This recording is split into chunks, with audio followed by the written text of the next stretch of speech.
and Chris Sutton ahead of Darryl. Aberdeen. Morning, good to see you all. Ahead of Aberdeen against Hearts. Loads to talk about after the Old Firm game last week, after plenty of really important fixtures as well, and another big weekend to come, and this should be good as well here today, shouldn't it, gentlemen? Should we kick off on the game then? Michael, interesting to see what Hearts can produce, given that they finally got a win last week, a much needed win. Yeah, it was a very much needed win that Hearts got last week against Hamilton, but this is a much bigger test. You know, these are the games that Hearts are going to be judged on. You've got Aberdeen away, and then Celtic at home the next two games, and then St Johnstone away after that. So it's a tough run. They needed that victory at home against Hamilton, but let's be honest, they should be beating teams like Hamilton at home comfortably. Michael's right, it is a much bigger test. Yes. Aberdeen to Hamilton. What do you expect then to see today? I expect to see a cagey game, Darryl. I want to see a lot of goals. I'm not so sure, but Aberdeen, going for 9 in a row at home? Huge for them. Can they keep that gap to Rangers? You know, Rangers felt that draw last week. They've closed the... Well, they didn't close the gap, but they're still within distance. The celebration sort of said it all, didn't it? They're hanging on to Aberdeen, Darryl. Always got to join that. He sounds excited this morning, he does, doesn't he? honestly. He's in really good Late form. breakfast. Really Well, I breakfast with Stephen. Yeah. Well, that's why couldn't get more exciting. That's why he's in good form. You got yogurt spilt all over you as well. Yeah, he did. Absolutely dreadful. And is that why the coat's buttoned up? trousers haven't been good for us this morning, Darryl, have they? No, I'm on my second pair of trousers. Second pair of trousers this morning. He's on his third shirt. Yeah. So just when you're talking about the game, you know, I know Hearts changed their pitch because of the fluency in the play. Why do you have to point to the pitch? Why do you have to point to the pitch when you're talking about just the game? like to look we at know it where it's played. I like to look at it when I'm talking about it. Yeah. But it's poor. You know, I just think it'll be a huge test for both teams of how the ball will roll, how the play will go. I was here last week for Aberdeen against Motherwell. It was very slow. You know, the build-up play was hard. It was quite direct. So I expect that today. Why is he laughing all the time this morning? Have you missed this? How the ball will roll. Yeah. We're going to cut it.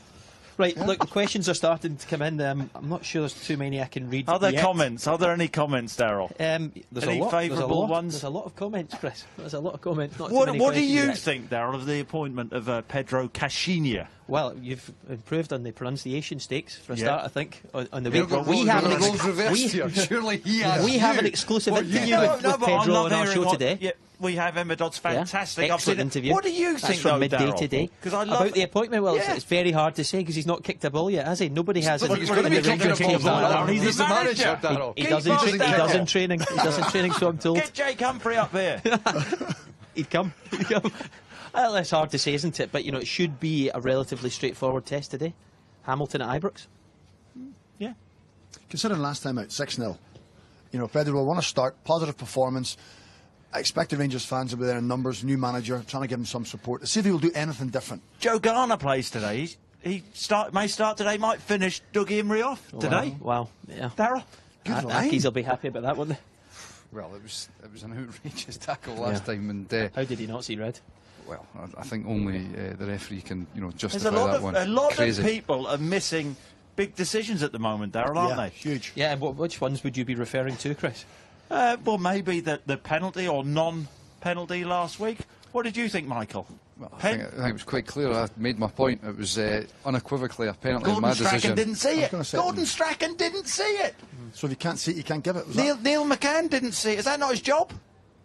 Joey Gardner has asked the question. Joey Gardner? Joey Gardner. Joey Gardner's asked the question. I'm assuming. I am starting. I will playing today. Why were you so quiet after the 1-1 draw last week? He's asking. I don't know which game he's talking about. Darryl, I actually said that, pride is a big thing in sport. Rangers wouldn't want to get humiliated. Fair play to Rangers. They turned up. They played exceptionally well. May have over-celebrated at the end, but Celtic were poor on the day. Do you not just think that is indicative of where they are at the moment? That, a 1-1 at Celtic Park, a lot, at I understand the excitement. A lot of it was to do with the fact that excitement. A lot of it was to do with the fact that they've been spoken about getting gubbed and they were going to get battered. That there's the celebration as well. Yeah. Off the back of that, to go away to Celtic Park, your biggest rival, being predicted you're going to get hammered to get that 1-1 draw. That is dangerous for Rangers then? Well, I think it's a realisation of where they are. I don't think it's dangerous. I think you've got to get, realistic with, especially with a new manager coming in, of where they are before you're actually going to move forward. Illusions of grandeur are not going to help you. What do you think, Darryl? Well, listen, I think you're all delusional. That's what I think. Sorry, if I'm very honest. Are you using the... You're okay. Right, You're okay, thank you. It's actually quite difficult to read some of these out, but Joey Gardner's really enjoyed the fact we've read out his comment. I can tell you that right now. So we've made one person happy this morning. At least one. at least one, and hopefully I will read You've a few only more. read it one. Should Dembele and Sinclair have been booked for diving, says Gregor Allen? Dembele, I was surprised there wasn't more made of that, because Dembele was quite clearly, that was a dive. That, he tried to con the ref and get a penalty, and there wasn't a great deal made of that. By the letter of the law, that was a booking. What about the Scott Brown one? Do you think that was red? It certainly was worthy of at least being spoken to, I'd have thought. I don't think it was a red.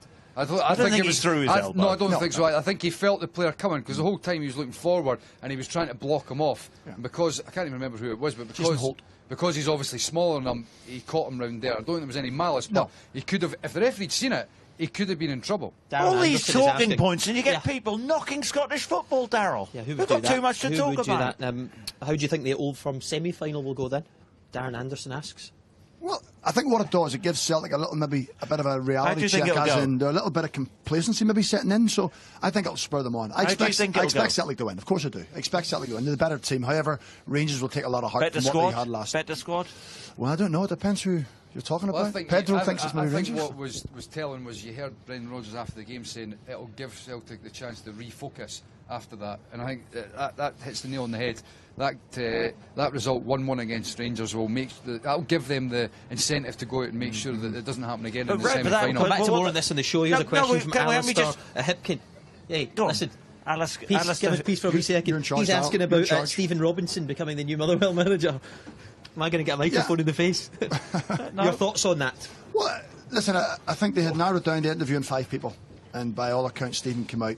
How do you know it was 5? How do you know that? Because the chief executive told me. Right, there you go. That's good. That's good info. Chief exec told him. Yeah, so Stephen came out. Who are the 5? By all accounts, I've no idea who the 5 were. Well, surely you asked the chief exec. No, it's none of my business. I didn't want to get involved. So he tells you that and doesn't tell you that? He just said we're interviewing 5 people over 2 days, and I said that's fine.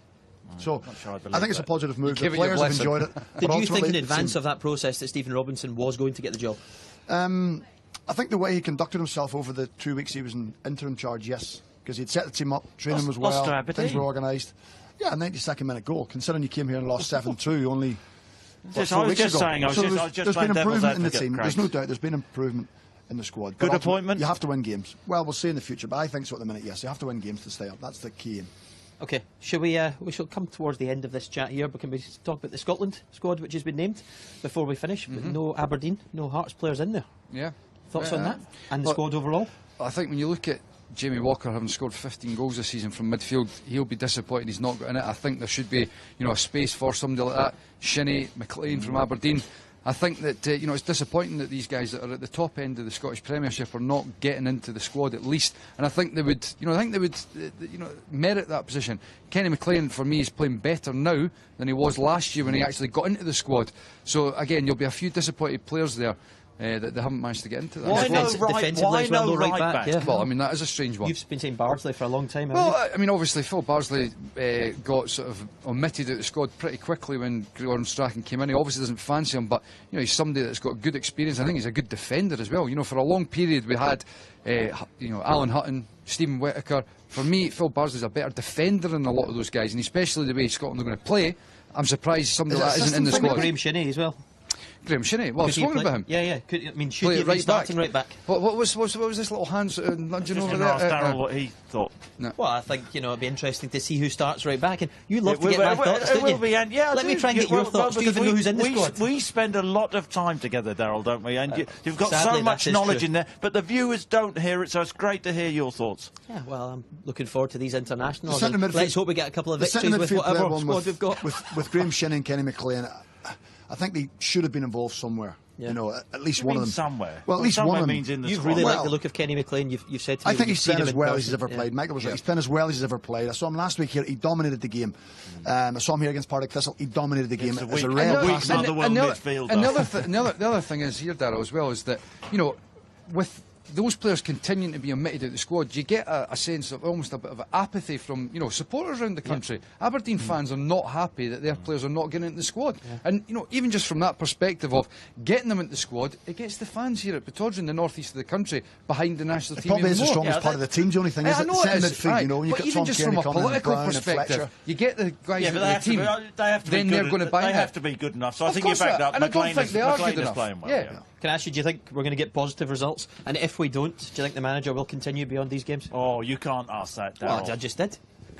Well, I think Eugene's just disappointed he didn't think of it today. The friendly games is irrelevant, to be perfectly honest. It's the qualifiers that really count, and I think that. I mean, the campaign's almost as good as done anyway. Here's a question, Darryl. It's almost irrelevant. If there was a challenge in a qualifier at the end of a game, as at Celtic Park at the weekend, would Gordon Strachan have seen it? Right, well, on that note, I think we should probably round things off at the moment, but do join us for more of all this from 11:30 a.m. today for Scottish Football Extra, midday for the build-up to Aberdeen against Hearts, and yes, they'll all be on.